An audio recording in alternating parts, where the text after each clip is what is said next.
কণ্ট্ৰভাৰ্চিত আনিব নালাগে তেখেতসকলে যি আমাৰ মুখ্যমন্ত্ৰী ডাঙৰীয়াই যিটো কৈছে আইনৰ ভিতৰত থাকি কথাখিনি কৈছে চ' আইনে কি কয় আজি 1886 লেণ্ড ৰেভিনিউ ৰেগুলেশ্যন এক্ট আছে ইয়াৰ পিছত আমাৰ 6 শিডিউল এৰিয়াৰ এটা আইন আছে বেল এণ্ড ব্লক আছে ইয়াৰ ভিতৰত আইনে যিখিনি পাৰ্মিট কৰে চবেই লেণ্ড পাই যাব চ' সেইটো বস্তুটো লৈ পেলাই মুখ্যমন্ত্ৰী ডাঙৰীয়াই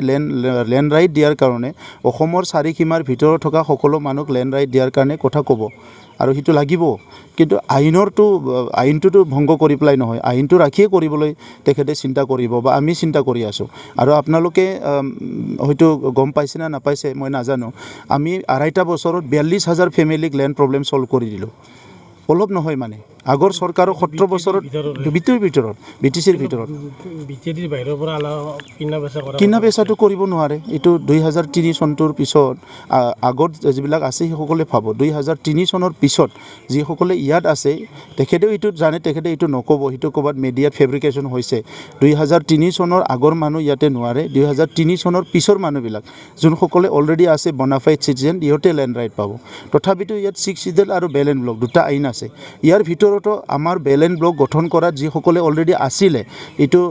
নট নেচেচাৰি কি সি মানে কোনোবা মানুহ চ' এই মানুহবিলাকৰ ওপৰত লেণ্ড ৰাইটৰ ওপৰত আমাৰ কৰ্মশালা হৈ গ'ল আমি আলোচনা কৰি আছোঁ আৰু কোনোবা আজি চৰকাৰে যদি কাম কৰি আছে আমিয়ে বেছিকৈ কাম কৰি আছোঁ কাৰণ ভাৰতবৰ্ষৰ ক'তো লেণ্ড মেলা হোৱা নাই আমি লেণ্ড মেলা পাতিছোঁ আৰু কোনো 6 শিডিউল কাউন্সিলত লেণ্ড ডকুমেণ্ট ডিজিটাইজ হোৱা নাই আমি ডিজিটাইজ কৰিছোঁ 100% আমাৰ ডিজিটাইজ হৈ গ'ল গতিকে আজি ইয়াত কোনো ফেব্ৰিকেটেড কৰা কোনো চান্স নাই মুখ্যমন্ত্ৰী ডাঙৰীয়াৰ লগত আলোচনা কৰিয়ে আমাৰ এই কামবিলাক হৈ আছে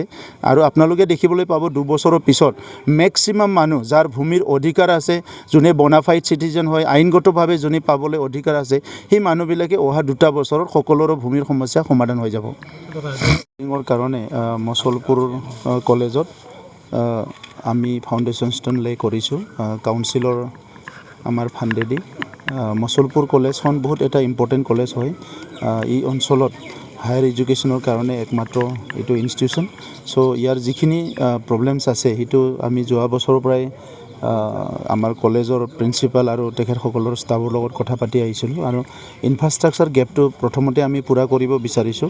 এই বছৰত আমি প্ৰায় 21খন কলেজত যোৱা 22-23ত 21খন কলেজত 1 কৰোৰকৈ টকা দিছিলোঁ আমি আৰু সকলো ইনফ্ৰাষ্ট্ৰাকচাৰটো বনাবলৈ আগবাঢ়ি আছে আৰু মছলপুৰ কলেজত আজি ক্লাছৰুমৰ কাৰণে আধাৰশিলা স্থাপন হ'ল এই বিল্ডিংটো G+1 তেখেতসকলে কৰি ল'ব আৰু মই ইয়াত দেখিছোঁ আগৰ সময়ৰ হাফ ডান বিল্ডিং আছে চ' সেই বিল্ডিংটো পূৰা কৰাৰ কাৰণে আৰু 1 কৰোৰ টকা মই ইয়াত দিম আমাৰ এডুকেশ্যন ডিপাৰ্টমেণ্টৰ পৰা আমি দিম চ' 2 কৰোৰ টকা মছলপুৰ কলেজে পাই যাব আৰু যিটো মানে আমাৰ লাইব্ৰেৰী আৰু টিচাৰ কমন ৰুম ইয়াৰ কাৰণেও মই এটা প্ৰপ'জেল তেখেতসকলৰ পৰা বিচাৰিম কাৰণ ষ্টুডেণ্টবিলাকে এতিয়া কি আছে নিজৰ কলেজত অকল টেক্সট বুক নপঢ়ি পেলাই টেক্সট বুকৰ লগতে পাছ কৰিবলৈ যিটো কোৰ্চ পঢ়িব লাগে ইয়াৰ লগতে বিভিন্ন কেৰিয়াৰৰ কথা কলেজত থাকিয়ে চিন্তা কৰিব লাগিব সেইকাৰণে লাইব্ৰেৰীবিলাক আমি অলপ লাহেকৈ ইম্প্ৰুভ কৰিব বিচাৰিছোঁ অলপ ডিজিটাইজ কৰিব বিচাৰিছোঁ আৰু স্মাৰ্ট ক্লাছৰুমবিলাকো আৰম্ভ কৰিব বিচাৰিছোঁ কলেজখন ভেঞ্চাৰ হৈ আছে মই আশা কৰিছোঁ অতি শীঘ্ৰে কলেজখন প্ৰভিন্সিয়েলাইজ হ'ব আৰু এই অঞ্চলৰ যিটো ছাত্ৰ ছাত্ৰীসকলৰ লগতে হায়াৰ এডুকেশ্যনেল ইনষ্টিটিউশ্যনৰ যিটো আমাৰ প্ৰয়োজনীয়তা সেইটো অনুভৱ কৰি আমি অসম চৰকাৰৰ লগত এইটো কামটো বহুত স্পীডত আগবঢ়াই আছোঁ মই আশা কৰিছোঁ সোনকালে এইটো প্ৰভিন্সিয়েলাইজ হৈ যাব